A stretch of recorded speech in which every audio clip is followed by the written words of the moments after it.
halyeega reesan yara ah isaga wax ka dhiga hadii run la doonayo isaga jaran ka dhigatay oo shalay toole ninkii dawladnimada Soomaaliyeed iyo qarannimada Soomaaliyeed ee naruuradeeda soo saaray farmaajo markaad eryeynayeen reer dameerlaana u qadaadweynay idinku idin raacay reesan yarahaas generaalnimadan ma aragtay muxuu ahaay magacyaalka markaas ayaad ugu magacaawdeen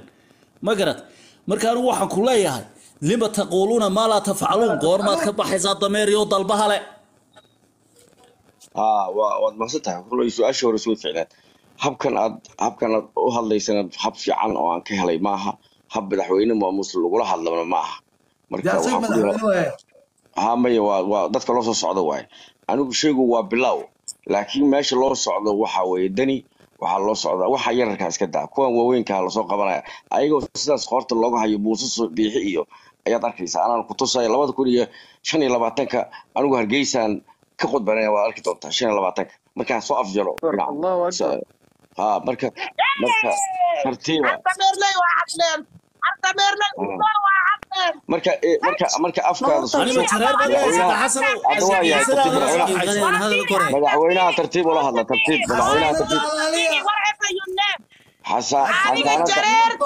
madaxweynaha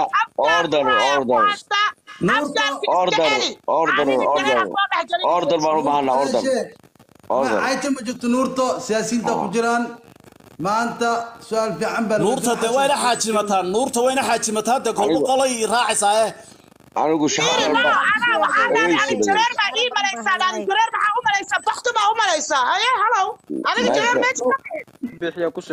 meesha nabad ma jirto marka anigu waxaan u wadaa Soomaali qaran Soomaali waxaan u wadaa meel fiican sub hada was mudka gal marka anigu codsi lafta geyga soo dhor mana ku sheegay markaad soo dhaxgalayso bulshada afka Soomaaliga ku hadal hadii kale adigu laftaada bedel baad hoogo dhigeyso oo sida iyo walaay ku qoyta buwas anigu doorsiyo malwooday ninkaas aad xitaa jabay musbihi amus wuligay musbihi mataagar wuligay musbihi mataagar ما هاد ليس ممكن قالنا إن هذا ممكن قال إلى أن تقول شيء حلو مصبح لنا تاجموري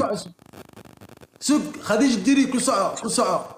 أنا وحنا كل ساعة ربي سؤالك كل وحقوها هاي جنرال السؤال شو كل ساعة تشيجو حسن شيجو ودي هيك كان ملتروي حسن شيخ محمود horta xasan sheekh madaxweynaha qaranka Soomaaliyeed qof dhan ama jeneraal maxkamadda cadaalad waa sharciga lagu kala baxaa sheego sharciga la soo saaraa muuse biixi tartiib isdajaadi Soomaalidiida tahay sharciga ma soo saartid tuugta dhashay wiiba soo saartid ما